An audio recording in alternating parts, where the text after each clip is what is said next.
In the movie world, sequel's a bit of a bad word. Cash grab, unnecessary, irrelevant. These are all words that have been used to describe sequels. Time and time again. But what about video games? Sequels are almost like a chance for a do-over. Improvements to not only story, but to mechanics, visuals, physics. Sequels in the gaming world have proven to outpace the originals. Gears 2, Uncharted 2, Killzone 2, Bad Company 2. I could go on, but all of these games vastly improved one thing or another while keeping the groundwork built by the prequel. So where does that leave 50 Cent Blood on the Sand? Well, before I dive in, I do want to give a bit of backstory on the first game. I did release a short 5-minute review. I went ahead and linked it in the description if you'd like to watch it. But the TLDR is, it's just bad. It was generic and mostly felt like an ad for 50's other ventures. It was clunky, uninspired, and had little replay value. So how does one make a sequel to that? Retain many of its core gameplay mechanics and turn it into a great game? Well, let's jump in and find out. The game is a standard third-person cover shooter, so as expected you can take cover, shimmy left and right across cover, blind fire over cover, roll, aim down sight, on-scope weapons, the list goes on. It's all standard stuff. The game has co-op play, but it's not required. Your second player gets the option to pick from 3 members of G-Unit: Tony Yayo, Lloyd Banks, and DJ Who Kid. For some odd reason while playing solo, I was unable to pick DJ Who Kid. My game just kept locking up. I don't know if my disc is bad or what, but yeah, just a heads up. I did select the other 2 guys, and they weren't any different gameplay-wise, so no big loss, I suppose. Gunplay is predictable but enjoyable. You have a wide variety of weapons to choose from, 21 to be exact. Handguns, shotguns, SMGs, rifles, launchers, etc. My favorite guns were the silenced M4. I mean, listen to this thing.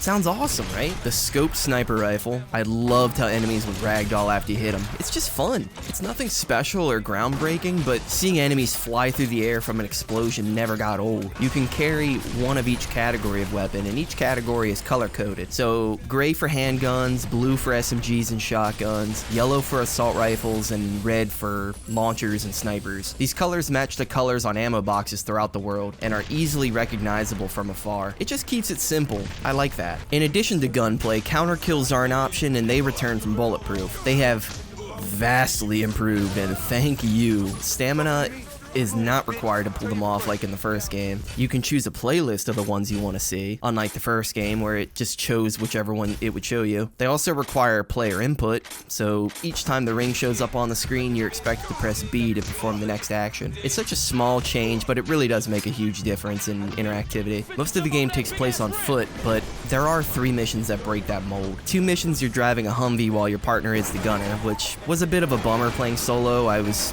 really hoping that I could shoot and have the AI drive, but that just wasn't possible. One other mission, you're in a helicopter manning a minigun, and I don't care what anyone says, I love turret sequences in shooters. Just bring them back, please. These few missions mix up the gameplay and keep the on-foot sequences feeling fresh, something that Bulletproof needed badly. You acquire upgrades throughout the game by earning cash from kills and crates, and then spend them at phone booths throughout the levels. In addition to the guns and counter kills I mentioned earlier, you're able to buy new taunt packs. And let me tell you, these were some of my first investments in the story. They really serve no purpose outside of upping your score, but they're hilarious. I mean, hearing 50 rip on these dudes had me rolling. 50 Cent, motherfucker! Speaking of that arcade scoring system, I'm not a huge fan.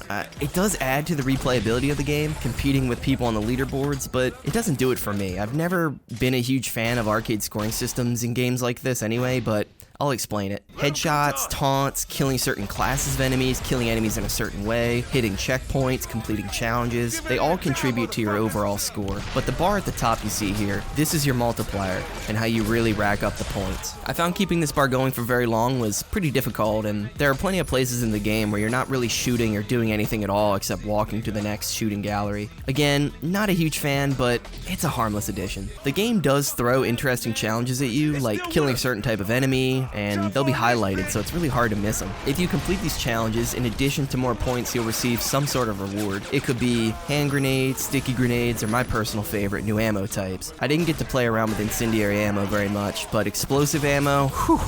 Oh boy, I love this stuff. Just whipping out my pistol and tagging dudes with the explosive darts. Amazing.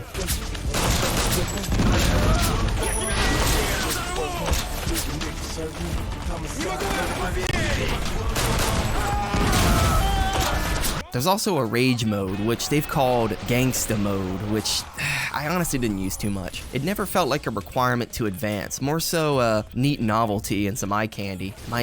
If I had to single out one issue with the game, my one biggest problem, it has to be the repetition of bosses. It's such a short game. I beat the game in about 3.5 hours on my playthrough, but there's just so little variety to them. You fight the same helicopter multiple times, and every time it's the same method of destroying it. There's no variety. I thought at first you could just lay into it with small arms fire, but that didn't seem to do anything. Instead, you struggle and struggle and struggle to hit the helicopter with your RPGs. Either you're just plain off with your aim, or the pilot is a Top Gun certified god tier evasion expert. I've never seen anything like it. I've never seen a game boss be so good at their job.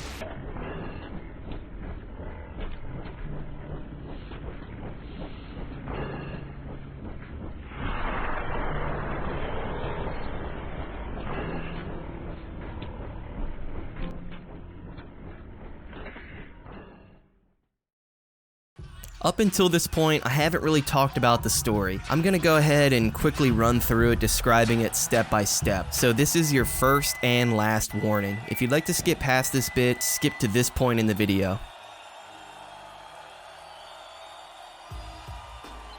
The story kicks off with 50 Cent and G-Unit finishing up a concert in an unnamed Middle Eastern country. After dropping the mic, 50 gets a call and apparently the 10 mil he's owed never deposited. He confronts the promoter Anwar, but Anwar claims the money was stolen by men working for Saeed Kamal. Remember that name? It'll come up later. But he can give 50 something more valuable, a diamond and pearl encrusted skull, once belonging to a powerful figure, and now in the hands of 50 Cent. So they roll out, and of course it turns out it's an ambush. The Humvee wrecks, and an unknown assailant leaps off a second-story building and nabs the skull.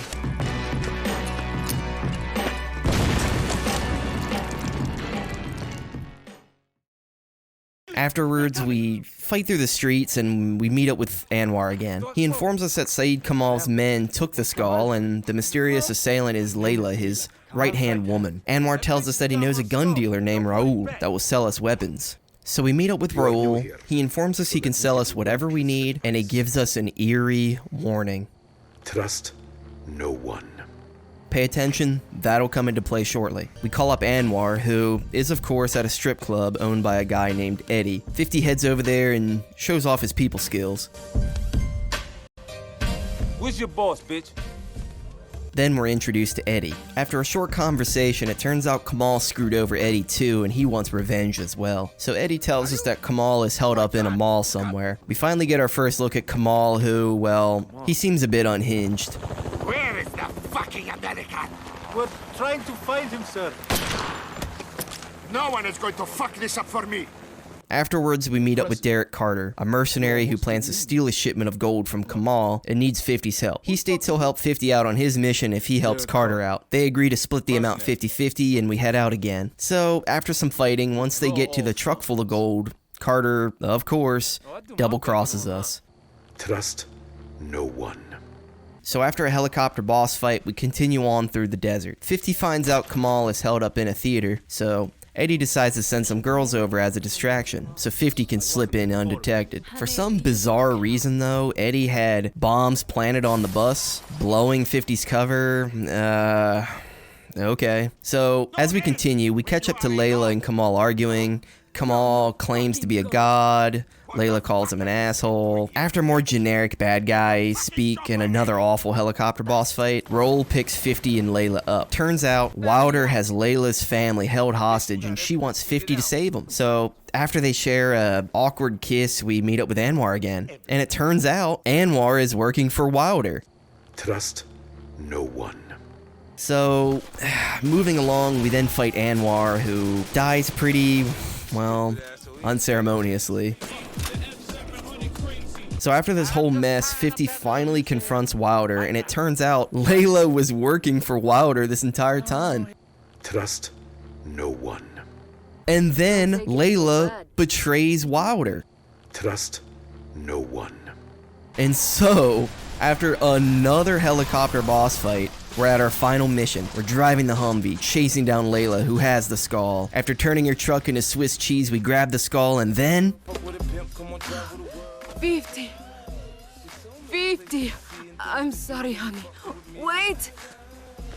I didn't mean it. We can start over. You one crazy bitch. What are you doing? You can't just leave me here. Ugly bitch, isn't she? Let's go home. Bastard! Come back here! How dare you! Come and face me like a man!